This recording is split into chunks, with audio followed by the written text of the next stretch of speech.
On today's Locked On Jayhawks, some crossover KU football, KU basketball questions, including better chance to happen KU basketball wins the national title in 2025 or KU football wins the Big 12 in 2024.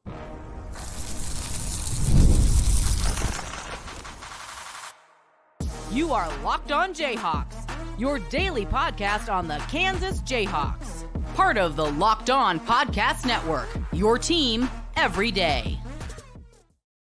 Derek Johnson, you can find me on Twitter at DJohnsonRadio. He's Nick Schwerdt. You can find him at Nick_Schwerdt. This is Locked On Jayhawks. Thanks for making it your first listen every day. Thank you to the everydayers catching each and every show. We are free and available wherever you get your podcasts. And you can also find us on our YouTube page where you can like and subscribe. And on today's edition, we're going to get into a little KU football, KU basketball crossover questions, including better chance to happen KU hoops winning the title or KU football winning the Big 12, some other crossovers that we'll get to as well. Some who cares, where we're going to talk a little bit about Jason Bean, Jalen Wilson, Darius Acuff Jr., Arkansas, Kansas, possible exhibition game, and a little whose stat line is it anyway to finish out the show. This episode is brought to you by Game Time. Today's episode is brought to you by Game Time, where you can download the Game Time app, create an account, and use code LOCKEDONCollege for $20 off your first purchase. Terms apply with Game Time. So, Nick, let's just get right into it. Some fun crossover questions here. Teased it off the top. What do you think has a better chance of happening? Kansas basketball winning the national championship, cutting down the nets at the end of March Madness, or KU football winning the Big 12 title? I know what my reflex tells me. I know what conventional wisdom would tell you is that Kansas basketball is a powerhouse. Of course, the answer is them, but we know how random March Madness can be. You could be the number one team in the country. You could be a one-loss team, a two-loss team heading into the tournament, and weird stuff happens. And all of a sudden your season is over and you have nothing to show for it. With football, though, it's a little bit more cut and dry. Like, you're just asking me, do I think Kansas can be one of the two best teams in the conference for 3.5 months, and then can they win that game against whoever it would be in the Big 12 championship? I'm actually going to go Kansas football here because of the fact that, like, yeah, they could stink, but we don't think they stink. We think they're a good football team, and there's less randomness involved. There is not the NCAA tournament that is just weird and funky and hard to predict. So because of that alone, I feel like I have to go Kansas football. Okay, so I'm gonna ask you a question that I'm already regretting that I am asking you this, because it is kind of a numbers-based question. So this could go horribly wrong. If you just had to throw a percentage on Kansas basketball winning the national title, what would you put that at? 10%. Okay, so this is not the be-all end-all, but ESPN FPI gives Kansas a 17% chance to win the Big 12 in football. I don't know how do you calculate these numbers? It's kind of like, when they do in basketball specifically, but they do it in NFL as well. They'll say, with 5 minutes to go in the fourth quarter, so-and-so had a 2% chance to win the game. And then they went on a run to win it. And then you go, oh, wow, that's crazy. What does that tell me? All it tells me is they were down by a lot, and then they went on a run, something my eyes already told me. So I don't know, 17% seems really high. It seems really high, but I guess you get to that number by saying there are X amount of teams who just have no shot, like all the teams at the bottom have zero chance to win, and then you're just kind of divvying it up between K-State, Utah, Oklahoma State, like whoever else you think has a chance. So that's kind of, like, it does speak to the point, though, right? Which is that in the Big 12, there are a handful of teams that have a shot. Like, simply put, if you don't have the talent, you don't get lucky in college football, you're not going to win the conference. Whereas in college basketball, whatever that number is in the Big 12, that number is higher for how many teams can win the NCAA tournament. Yeah, and I think that if you were to phrase this as, do you have, for instead of winning the national title, Kansas just being the best team in the country, being the number one overall seed in the NCAA tournament, maybe that would be a little bit better of a conversation. But even then, there are a lot of good teams out there to where it's like Kansas could be one of the best teams in the country and still be, the fourth best. And then, your odds might be like 10% or something like that to win the title. So I agree. I think it is. And like whoever you think the best team in college football is this year, like what do you think their chances are of winning the college football playoff? Because that's a much different question of, can this team win their conference? Well, of course, right? Just be the best team and then win one game. Whereas like, okay, and then what? And then will they go and win a 12-team tournament? The number goes down dramatically once you're talking about these single elimination tournaments. Our next question. What is a better chance of happening? Kansas getting a Heisman invite. So just being one of the ones that go to New York City. Some years it's 3, some years it's 5. I don't know why they just don't do a set number. Regardless, having a New York City invite for the Heisman or a KU football player, a KU basketball player winning National Player of the Year. It's definitely KU basketball player winning National Player of the Year. And really you're asking me, will Jalen Daniels get a Heisman invite or will Devin Neal? Yeah, he could, but he's also a running back. So what's the number? Didn't say win it though. I know, but to even get invited as a running back, what's that stat line look like for the season? It's a stupid stat line, and you know it. It's like 25 touchdowns. It's like 1,200 yards. I think it's probably like 1,600 yards, like 20 touchdowns, because he has the boost of, and you can say Ollie Gordon had like 2,000. I think he just missed the invite last year, but that was the exception. For the most part, if you have that much yards, Kansas is going to have the story behind them. If Kansas goes 10-2 and you do that, in the same way that RG3 had it behind Baylor, again, I almost view, I think there's like a token running back that gets an invite to New York City. Again, I think last year was maybe a little bit different, but it's almost like, hey, you're a running back. You're not going to win this award, but we'll give you a free trip to New York. Here you go. Yeah, it would be different if KU had like a stud wide receiver who you thought could catch like 18 touchdown passes this year, because you really go back to the history of the college football playoff. There are certainly exceptions like with Jaylen Daniels last year, but for the most part, it's put up crazy numbers and also be one of the 4 best teams, be on one of the 4 best teams in America. And last year was just kind of a weird year where nobody really emerged, and that's how Jaylen Daniels won on the numbers alone.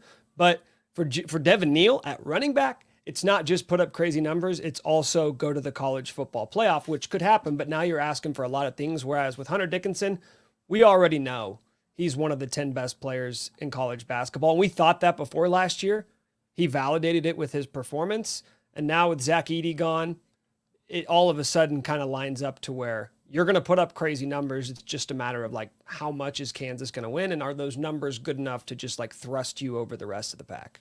Yeah, I think if Hunter Dickinson has the same production, but Kansas is just the best team in the country as opposed to what they were last year, like that gets you in the discussion. So I would agree with you there, but I think there is that outside shot. Kenneth Walker was 6th. That would have been just outside of an invite a couple years ago. He had 1,618 touchdowns. I don't know if he played in the bowl game. I feel like he probably would have opted out.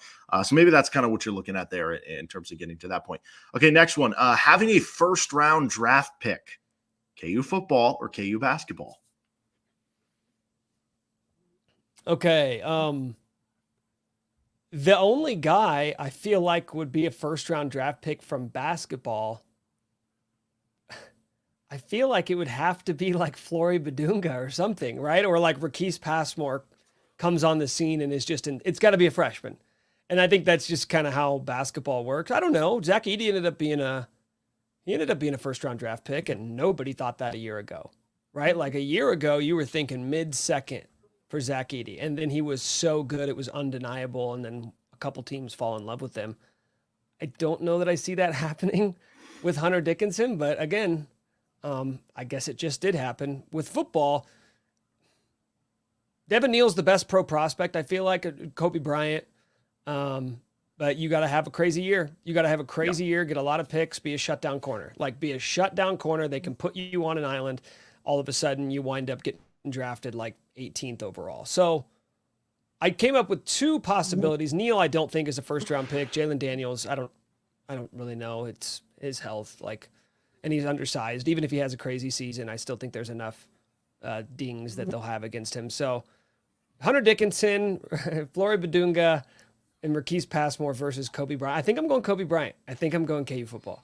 Yeah, and so Kobe Bryant, obviously undersized in terms of the weight. Emmanuel Forbes was a middle first-round pick for Washington. It was, a year ago, 2 years ago, and he was like 158 pounds or something at the combine. Like, it can happen if you have the production. I would actually go KU football as well. Maybe like a guy like Logan Brown. He's a former 5-star recruit, top 25 recruit in the country.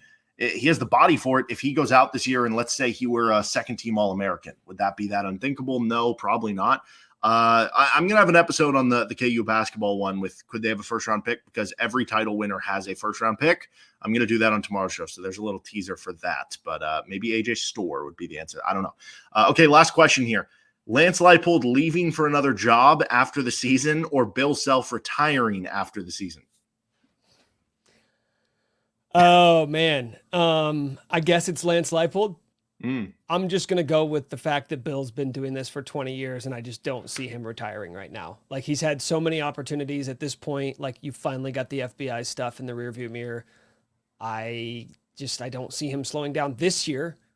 If you told me 5 years, like in the next 5 years, weirdly enough, I might go Bill Self, but like this coming season, I don't imagine, I can't understand how it would be his last year. Whereas if I'm Lance Leipold, it would be kind of a 30 seniors kind of gone.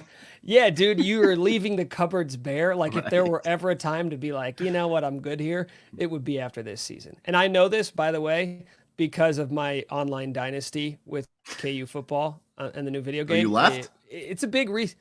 No, I haven't left. I stuck it out because I've got character. I've got moxie and grit, Man of honor. and I'm not. Thank you. Right. I want to leave this in a better place than I found it. So we're rebuilding things, but yeah, there's going to be a lot of holes to fill going into next year. Yeah, no, I agree with you for what it's worth. All right, let's get on to another episode of Who Cares. We're going to talk a little bit about Jason Bean, Jalen Wilson. We've got a late night in the fog news, scholarship numbers, and plenty more coming at you on Locked On Jayhawks. This episode is brought to you by Game Time. With killer last-minute deals, all-in prices, views from your seat, and their lowest price guarantee, Game Time takes the guesswork out of buying MLB tickets or whatever you're looking to attend right now. It could be comedy, it could be theater, could be any event. I don't know. Maybe you're in Paris for the Olympics or something. You're looking for tickets. I don't even know if Game Time works overseas, so I probably shouldn't talk about that. But nonetheless, they have their lowest price guarantee, or Game Time will credit you 110% of the difference. They have their ticket coverage where your purchase is covered with the most flexible customer service policy in the ticketing industry. And what I love about it is you can see your seats from the actual app. And as you rotate your phone, you can see the different views from where you're going to. Take the guesswork out of buying MLB tickets with Game Time. Download the Game Time app, create an account, and use code LOCKEDONCollege for $20 off your first purchase. Terms apply. Again, create an account, redeem code LOCKEDONCollege, LOCKEDONCOLLEGE for $20 off. Download Game Time today. Last minute tickets, lowest price guaranteed. We're also brought to you by Factor. Warmer, sunnier days are calling. Fuel up for them with Factor's no prep, no mess meals. Meet your wellness goals in time for summer thanks to the menu of chef-crafted meals with options like Calorie Smart, Protein Plus, and Keto. Factor's fresh, never frozen meals are dietitian approved and ready to eat in just 2 minutes. So no matter how busy you are, you'll always have time to enjoy nutritious, great tasting meals. That's huge for me because when you have a baby, you don't always have time to cook a super nice dinner and you want something healthier. So make today the day you kickstart a new healthy routine. What are you waiting for? With 35 different meals and more than 60 add-ons to choose from every week,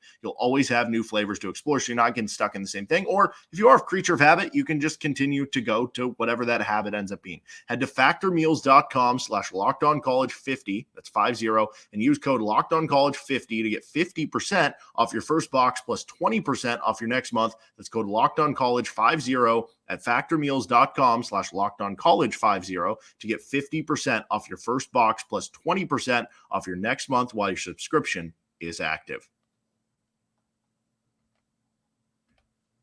All right, continuing on here with Locked On Jayhawks, we get a little Who Cares edition. Jason Bean went number 1 in the UFL draft to the Memphis Showboats. He is with the Colts, I guess, squad trying to make the roster right now, so we'll see what ends up happening there. So that or Jalen Wilson winning NBA Summer League MVP. What do you care more about? I'm going to go with Jalen Wilson winning Summer League MVP only because, not super locked into the Memphis Showboats and their prospects. I don't know much about that quarterback room. Like, is this a situation where Jason Bean walks in and like he's the guy, or is he going to have to earn that spot? Like, is there a chance he's coming off the bench? That's tough. But with Jalen Wilson winning Summer League MVP, it's kind of exciting only because I feel like KU's had a history of doing this. Frank Mason was really good in the Summer League back in like 2017. This is annoying because for anybody, 99% of people who I would ask this to, they'd be like, I don't know. but I know you'll probably already know this. Do you know who the last KU player to win Summer League MVP was? I do. I'm going to flip the question on you. It was Josh Selby, who was actually co-MVP. Do you know who he was co-MVP with? Yeah, I do. Damian Lillard. Yes. Damian, and slightly different career paths for those two guys after that day.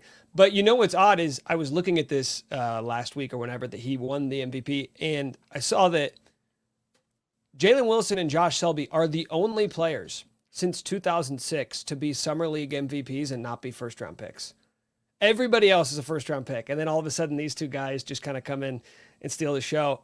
Jalen's one of those guys where, like, going into his senior season at Kansas, you're kind of like, I don't really know if he has one of those leaps in him, and then all of a sudden, National Player of the Year candidate. And then he goes to the NBA and you say, okay, well, this is where it kind of falls off. He's kind of a tweener. He's not a good enough shooter, not a good enough athlete, et cetera, et cetera. And now all of a sudden, you know, he gets a fully guaranteed contract with the Nets last year.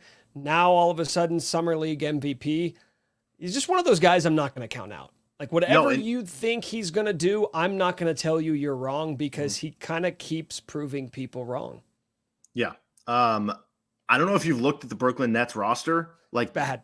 I don't know. He could start. Like, it's not unthinkable. Like, there is a real world out here where we're talking about, I don't know, Christian Brown might start for the Nuggets too, but, like, is it that crazy that Jalen Wilson ends up having, like, a more successful NBA career than, like, Ochai Agbaji, for instance, you know, which that would have been crazy. At this point, no, because Ochai hasn't really done enough to make you think that this is going to be a super successful NBA career. And I mean, we're talking 2 years in. And if you want to judge the impact or the success of a player in the NBA, tell me what they do on their second contract. Tell me if they get one, right? There have been a lot of guys who will find the right situation. Wayne Seldon, perfect example. He found a situation where all of a sudden he's playing in the NBA. I think it was with the Grizzlies, and, like, getting some run, and he looked like, okay, wow, this guy's going to make it work. And then all of a sudden, you know, he probably could have, but then he decided to take more money overseas, and that's fine. But a lot of times it's the right situation, but also it's like, can you sustain it?